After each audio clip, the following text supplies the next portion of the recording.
I wish that I had a more cheery video to do, but unfortunately, Congress has once again left me with a very sober and somber message. And before I get into the details, I know that a lot of you already know some of the sheer craziness contained in this 5,593-page bill that was passed but not read. And I'm going to give you a little bit of a summary of that.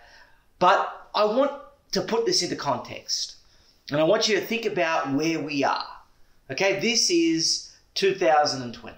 We're a few days away from 2021. That means that next year we celebrate our 245th birthday. America turns 245 years old.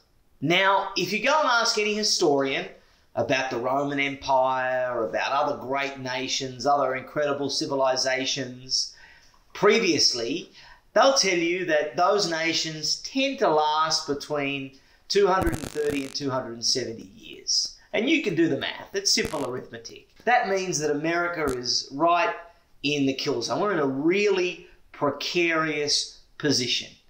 And when you have a look at all of the things that are going on in America right now, the political unrest, the doubt about whether or not this was a fair and free election, the social division, the declining religion, the education that our kids are receiving right now in schools, the breakdown of the family unit, all of these were symptoms of the decline of these other great nations. And we're seeing all of those in America now. And you would think that profligate spending, you would think that sending our hard-earned tax dollars away to other countries to help them with their problems at any time is a pretty bad idea. But right now, when America is where it's at, where there is serious doubt over whether we will make 2076, whether we will get to see America as it is right now, as we know it, turn 300 years old, we're going to pass a bill that pays down the national debt of Sudan or Sudan. We're going to give $10 million for gender programs in Pakistan, $70 million to Cambodia. We're going to spend millions in a bid to get women to join the Afghan army, $250 million over 5 years for Palestinian economic aid, $101 million to combat the transnational threat of wildlife poaching and trafficking. We're going to give millions of dollars to Jordan for border security, millions of dollars to Lebanon for border security.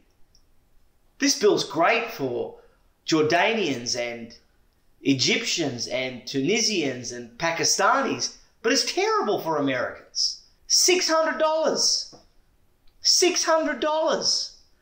That's what Nancy Pelosi and the Congress want to give each American. $600.